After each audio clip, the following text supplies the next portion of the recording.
viewers, I'm Mary Annarella of Lyrical Knits, and you have reached a video tutorial for German short rows for the Mystery Knit-Along Only Yarn in the Building. This video contains spoilers, so if you don't want spoilers, bye-bye. But if you want to learn about German short rows, stick around and I'll show you. Okay, I have already been working on this piece for the purpose of a tutorial. This is basically a swatch for me, and what a short row is, and you can see it very clearly, more clearly in two colors, is that, like, if you look down here, you can see that I knit just part of a row in the yellow color, but I knit whole rows in this lavender color.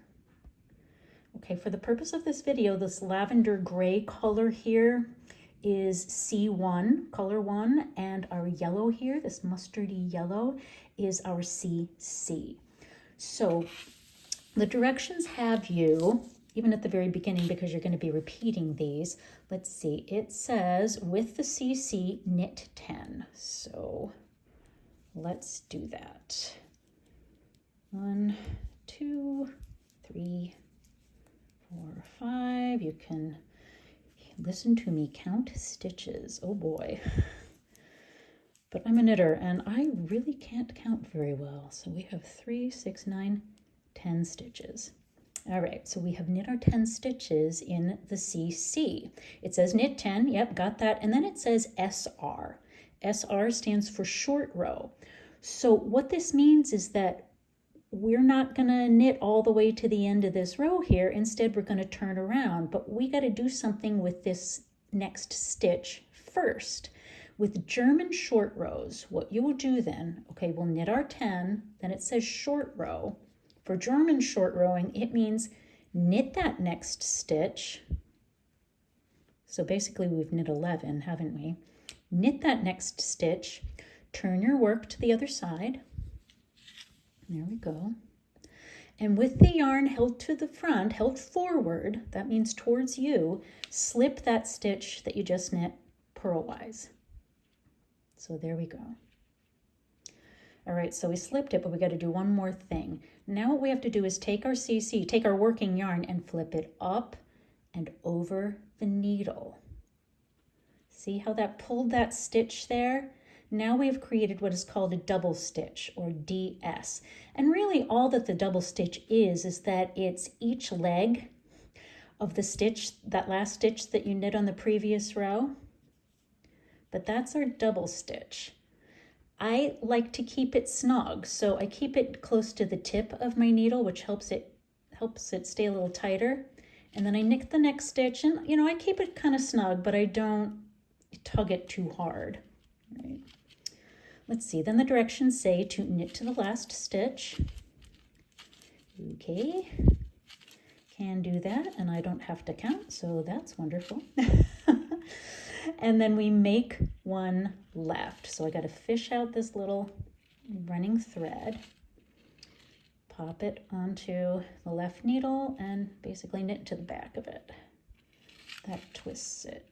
You could do a different type of increase there if you like, but I like this one because it snugs up my edge stitch a little bit more. And I just gave my C1 a little tug because it was getting a little too loosey-goosey there. All right. So let's look at what we did. I knit with the yellow yarn with the CC to this stitch, to the end here, knit this next stitch here, flipped it to the other side and turned it into a double stitch, all right? I slipped it and flipped it.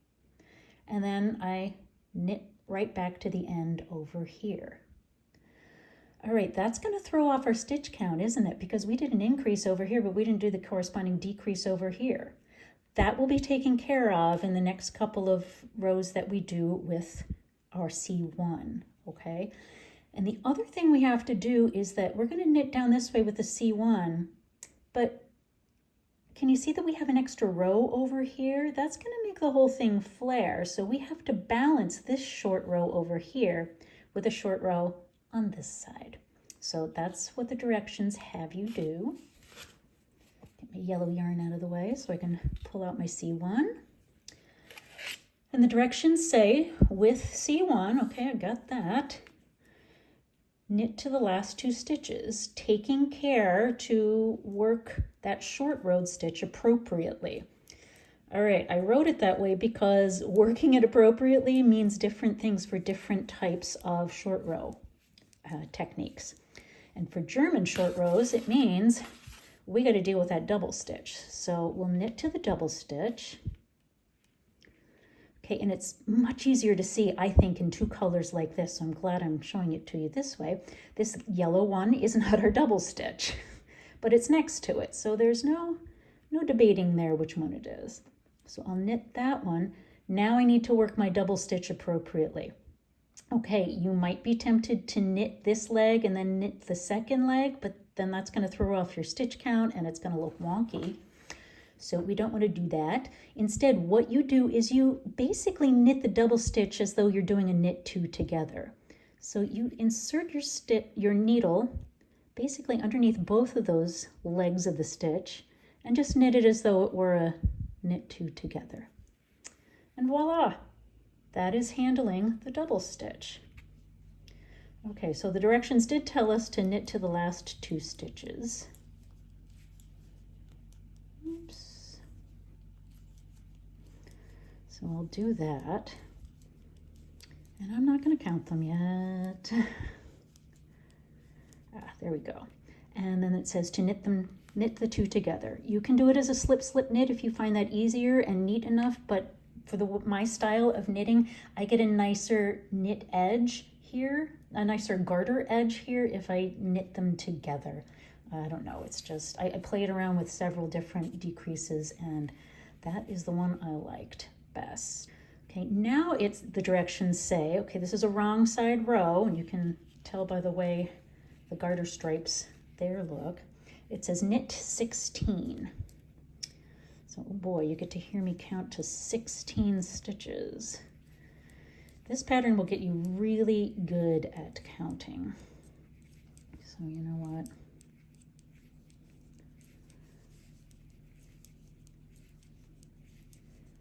Notice I'm not counting out loud, and I can't count in my head very well while I'm talking, but I know exactly where I have to knit to. Like, I'm betting that's 15 stitches right there.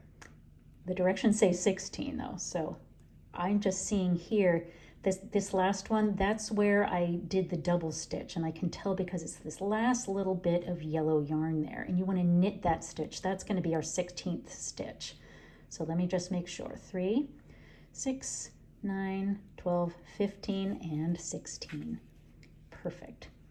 So it says with C1, wrong side, knit 16, and then SR, short row. So for German short rowing, we're going to knit the next stitch like so.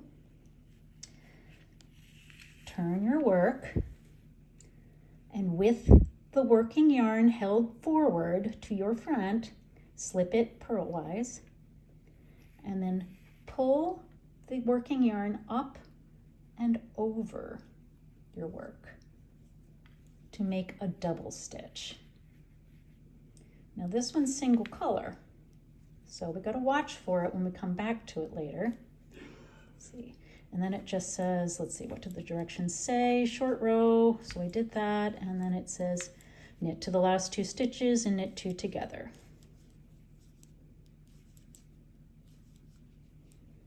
There we go. Like I said, if you want to play with different decreases here, I personally do better with a knit 2 together, but I did try knit 2 together through the back loops, but I wasn't crazy about how that looked again with my knitting style, so I'm going to do a knit 2 together. There we go. Now take a look at what's going on here. We did a short row in the gold yarn in the CC, but then that made one extra ridge over on the right side, but this left side here, now that we've done a full short row in the gray yarn, C1, now we have the same, we have a ridge over here as well. So now we got to get back to the other end of our work. So the directions say, continuing with C1, it says knit to the last stitch. Again, you got to take care of that double stitch. So I'll just keep knitting until I get to it.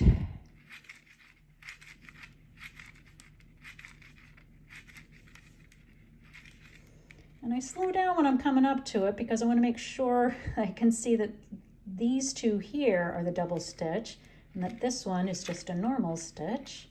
And yep, and I'm going to basically just work it as a knit two together.